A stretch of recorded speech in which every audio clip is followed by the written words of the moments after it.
네, 외교 안보 이슈 살펴보겠습니다. 최선희 북한 외무상이 어제 베이징에 도착했습니다. 북핵 문제와 시진핑 주석의 방북 논의가 있을 것으로 보이는데요. 한반도 외교 정세는 어떻게 흘러갈지 전문가와 함께 전망해 보겠습니다. 봉영식 연세대 개건 교수 모셨습니다. 어서 오십시오. 안녕하십니까? 예, 안녕하십니까.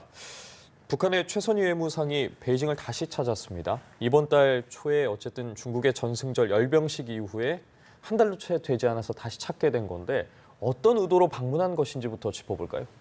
왕이 외교부장의 초청으로 전략적 대화를 목표로 방중한 것으로 보도가 되었습니다. 예. 액면 그대로 받아들여야겠죠. 그렇다면은 최선희 외무상의 카운터파트 상대는 아무래도 왕이 외교부장이 되겠고, 그렇다면 어떤 것을 논의하기 위해서 방중했는가?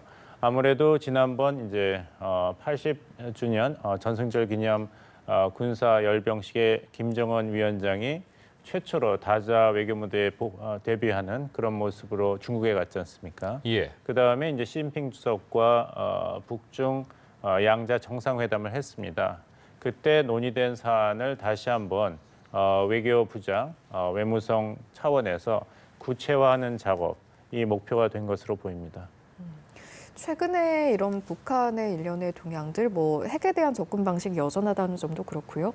여러 가지를 고려했을 때 그럼 우리는 앞으로 북한에 대해서 좀 어떻게 접근 방식을 가져가야 할까? 이 부분도 여쭤보고 싶은데요. 예, 그렇습니다. 이제 이재명 대통령은 그 유엔 총회 연설에서도 내용을 잘 밝혔죠. 내용을 다시 말씀드리자면은 가장 확실한 평화는 싸울 필요가 없는 상태입니다. 그래서 엔드죠. 교류, 익스체인지, 관계 정상화, 노멀리제이션, 그리고 비핵화, 디뉴클리제이션, 즉 엔드를 중심으로 한 포괄적인 대화로 한반도에서의 적대와 대결의 시대를 종식하고, 그래서 다시 엔드죠. 예. 평화 공정과 공동 성장의 새 시대를 열어가야 합니다. 그래서 평화란 단순한 무력 충돌이 없는 상태가 아니라 다름을 존중하며 함께 살아가는 공동체를 실현하는 것입니다. 그래서 흡수 통일을 추진하지 않고 북한 체제를 존중하겠다, 이런 약속을 했는데, 여기에 대해서 이제 북한 측에서는 이제 심각한 그 고려를 하고 있는 것으로 보입니다. 왜냐하면은 이런 유엔 총회에서 이재명 대통령의 메시지뿐만 아니라 이전 그 트럼프 대통령과의 그 백악관에서의 한미 정상회담에서도 페이스메이커, 피스메이커를 이야기하시면서 북미 대화를 지지한다. 그리고 일단은 중지, 그다음에 축소, 비핵화 단계로 단계적으로 북한 비핵화에 접근하겠다는 이야기를 미국 측과 공유했습니다. 그것은 일단 가장 낮은 단계의 구체적인 수확을 거두겠다는 트럼프 행정부의 대북 정책 방법과 결을 같이 하는 것이기 때문에 북한 입장에서는 계속해서 이번 유엔 총회 연설에서도 핵은 절대로 포기하지 않는다, 꿈을 꾸지 말아라는 메시지를 강조하겠지만, 미국 입장에서는 우리가 언제 북한 비핵화를 고집했는가, 우리는 굉장히 융통성을 새로 보이고 있다. 즉 한국에서도 이야기한 대로 일단 중지, 더 악화되는 것을 방지하는 것에 북미 협상과 대화에 초점을 맞추겠다 한다면, 북한 입장에서는 핵 무력이 국가 체제 안전 보장의 가장 핵심이라는 기존 입장을 바꾸지 않고서도 미국과의 대화에 마음을 열고 참여를 할 수 있기 때문에 이 실현 가능성이 높아졌습니다. 특히 시진핑 주석과 트럼프 대통령이 이제 경주 APEC 정상회의에도 참석할 것이고, 그렇다면 이제 북미 대화도 가동이 될 것이 아닌가라는 전망이 나오고 있기 때문에, 그 전에 중국의 시진핑 정부와 앞으로 어떻게 북중 그 전략적인 행보를 같이 할 것인지를 일단 김정은 위원장과 시진핑 주석 간에서 큰 틀에서는 몇 가지 문제 합의를 했을 것이고, 그 다음에 이번에 왕이 외교부장과 최선희 외무성이 좀 더 구체적으로 논의하는 그런 순서로 진행되는 것 같습니다. 그 북미 대화 관련해서요. 김정은 위원장 같은 경우에 말을 빌리자면 비핵화 집념을 버리고 현실을 좀 인정한다면 미국과 마주할 수 있다라고 이야기를 했습니다. 좀 해석을 해보면 문을 어쨌든 굳게 닫았는데 잠그지는 않았다. 그럼 열고 들어오라는 겁니까? 어디까지 좀 마중을 나갈 수 있는 겁니까? 비핵화 집념을 버리면 미국과 대화 가능하다. 그것은 현실을 그냥 인정해라. 북한은 실질적인 핵 무력 국가 아니냐, 핵 보유국이라고 트럼프 대통령도 비공식적으로 언급을 했는데, 그것을 이제 공식적으로 인정을 한다면 그것이 비핵화 집념을 벌이는 것이죠. 90년대 초반에 북한이 핵 개발을 시작했을 때 핵실험을 하기 전에는 CBID를 미국이 주도해서 이것이 북한 비핵화의 정책이다 얘기했죠. 그것을 만든 사람이 존 볼튼, 지난번 트럼프 일기 때 백악관 국가안전보좌관이었습니다.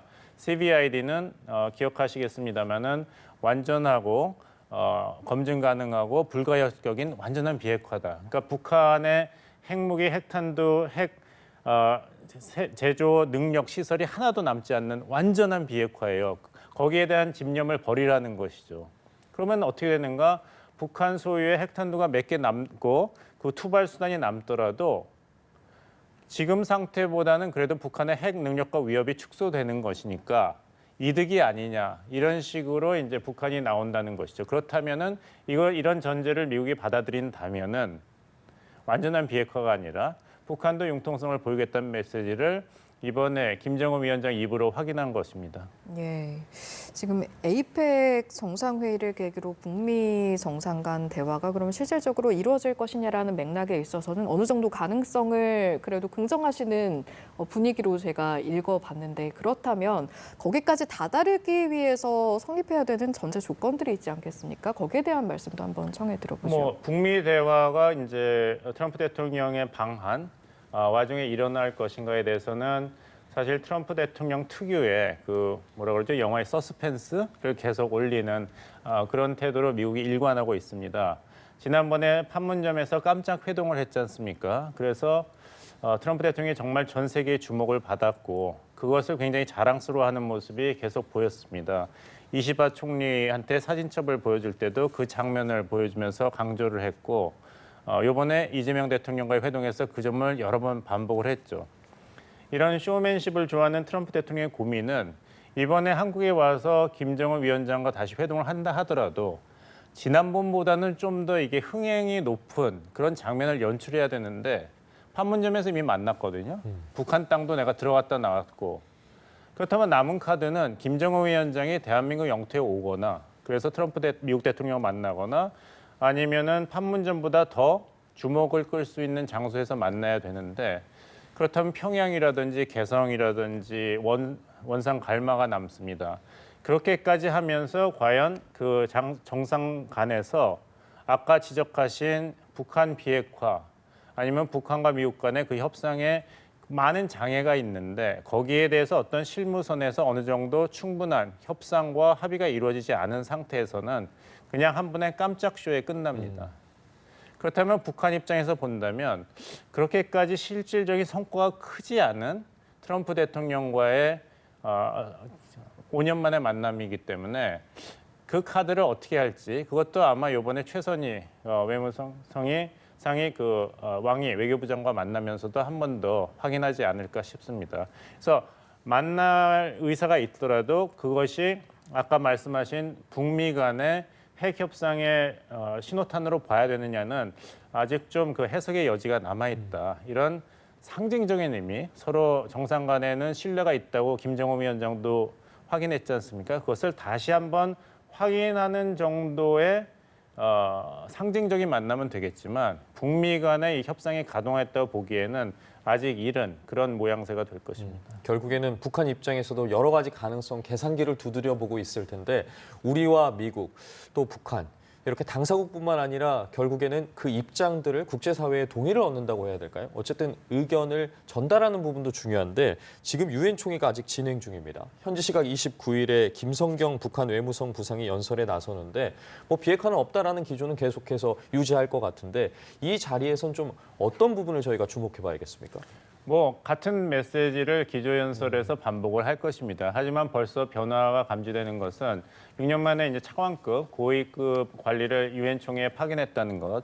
여기서 북한이 미국을 중시한다. 그리고 앞으로 있을 미국 간의 협상과 대화에 대해서 준비를 하고 있다는 그런 제스처를 이미 보인 것으로 판단이 됩니다. 예. 따라서 비핵화 꿈꾸지도 말아라. 우리 공화국의 자주권을 훼손하는 어떤 제안도 우리는 강력하게 배격한다. 이런 같은 메시지가 반복되겠지만 유엔 총회 진행 중에 이제 김성경 부부상이 미국 측 관리와 따로 만나서 어떤 의견 교환을 한다 하더라도 그것은 미북 대화의 준비 과정에서는 중요한 어떤 진일 보한 그런 변화가 되겠죠. 그리고 같은 메시지를 반복한다 하더라도 이런 것에서 아까 김정은 위원장이 이야기한 것처럼 약간의 문을 열어놓는 비핵화 집착을 버려라. 그렇다면 대화가 가능하다.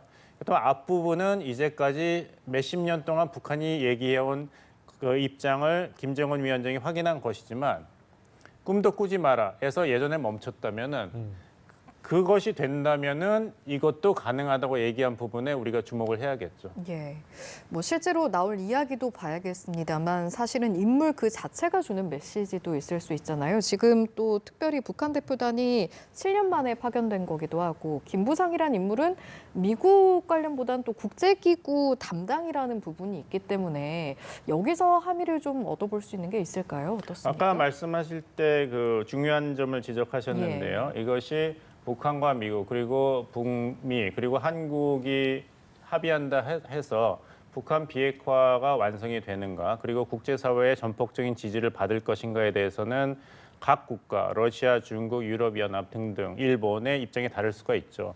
그렇다면은 이제 다자 외교 차원에서도 북한의 핵 문제, 미사일 문제에 대해서 어떤 합의가 모종의 합의가 양자 외교 차원에서 있을 때는 그것을 추인하고 인정하는 그런 다음 단계의 움직임이 필요합니다. 예를 들면은 1994년도에 제네바에서 미국과 북한이 합의했지 않습니까? 근데 그 다음에는 이제 거기서 합의한 경수로 2개를 누가 지어주느냐 그리고 누구의 돈으로 지어주느냐 문제가 남았는데 그때 한국의 김영삼 정부와 유럽연합이 혼쾌히 그 비용 감당 그리고 그 1994년도에 미국과 북한 간의 양자 간의 합의를 받아들였습니다. 이런 선순환적인 움직임이 있어야지 앞으로 뭐 한국과 북한 간에 또 북한과 미국 간에 북한의 핵, 미사일에 대한 어떤 합의가 있을 때 그 합의가 제대로 지켜지는 추동력이 생길 것이고 그 추동력이 있다는 것이 보여야지 협상에 나오는 북한 입장에서도 자기가 소유하고 있는 핵탄두와 미사일에 대해서 좀 더 융통성과 자신감을 가지고 협상을 할 수 있겠죠. 결국엔 어떤 부분에서 어떤 동의를 얻고 어떻게 대화가 나아갈지는 조금 더 지켜봐야 할 것 같은데 이번 유엔 총회에서 관심을 끌었던 해프닝이라고 해야 될까요? 그런 장면도 있었습니다. 유엔 총회 참석 후에 돌아가는 헬기 안에서 트럼프 대통령과 부인인 멜라니아 여사가 언제 가는 듯한 모습이 포착이 됐는데 외신이 입술 판독 전문가까지 인용을 하면서 에스컬레이터 작동 중단 소동을 언급한 거다라고 분석을 했는데 앞서 유엔 총회에서 에스컬레이터가 중단돼서 트럼프 대통령 가만히 멈춰서 있지 않았겠습니까? 이 부분에 대해서 이거는 누군가 고의로 저질렀다, 음모론을 이야기하기도 했는데 어떻게 좀 바라봐야겠습니까? 그 부부간에 어떤 일이 있었는가를 제가 말씀드리기는 어렵겠고요. 보도도 없으니까. 마크롱 대통령도 비슷한 해프닝이 있었죠. 그 음모론에 대해서는 이제 백악관에서 그 음모론을 추인해서 유엔의 책임 규명을 요구하는 그런 움직임을 이미 보였습니다. 3가지죠. 하나는 멜라니아 여사와 트럼프 대통령이 그 유엔 총회 연설하기 위해서 에스컬레이터를 타고 올라가는데 갑자기 멈췄어요. 그것은 다 방영이 되었습니다. 봤는데 이재명 대통령께서 올라가실 때는 이제 고쳐서 아무 문제가 없었더라고요. 그래서 이거 나 부상당할 뻔했다, 큰일 났다. 이것을 유엔 총회 연설 초반에도 언급을 했죠. 이것은 누군가 나를 해하려고 한 음모다. 그것이고 두 번째는 트럼프 대통령 연설이 늦어졌어요. 저도 여기서 그 시작을 기다렸는데 한참 안 했는데 트럼프 대통령이 직접 얘기한 텔레프롬프터 앞에 그 연설 내용이 나오는 게 고장이 났다. 그래서 나는 그냥 연설문을 보면서 하겠다 얘기를 했거든요. 그것도 음모다. 얘기를 했는데 세 번째는 내가 얘기하는데 갑자기 내 목소리가 안 들렸다, 꺼졌다. 이것은 나의 훌륭한 연설을 못 듣게 하느라고 일부러 미국에 반대하는 세력들이 이걸 꺼버린 것이다. 이 3가지를 제기했어요. 유엔 사무국에서는 일단 응답은 했습니다. 하나는 에스컬레이터가 멈춘 거는 우리가 잘못한 게 아니라 트럼프 대통령과 멜라니아 여사가 이렇게 올라가는 장면을 잘 찍으려고 내려오는 에스컬레이터를 타고 있던 미국의 방송국 카메라맨이 작동 중단 버튼을 자기가 멈추려고 했기 때문에 이쪽이 멈춘 거다. 우리 잘못이 아니고 해프닝이었다. 두 번째, 텔레프롬프터 오작동은 유엔 사무국 책임이 아니라 백악관에서 작동하고 있었던 것이다. 문제가 있다면 백악관이 책임을 져야 된다. 세 번째는 이제 이 꺼진 거는 꺼진 게 아니라 소리가 잠깐 줄인 것은 유엔에서는 영어만 사용하는 것이 아니지 않습니까? 그러니까 동시 통역을 다국어로 하는데 그것 때문에 소리가 잠깐 준 것이다. 따라서 음모론은 없었다까지가 유엔 사무국의 해명입니다. 알겠습니다. 이 밖에 또 주목해야 할 내용들, 사실은 미국과의 관세 협상도 빼놓을 수가 없는 부분입니다. 워낙 이제 중요한 부분이다 보니까 빠르게 해결해야 하는 부분도 있지만 좀 이제 숙고하는 모양새입니다. 통상본부장이 여러 번 왔다 갔다 하면서 이제 협상을 진행 중에 있긴 한데요.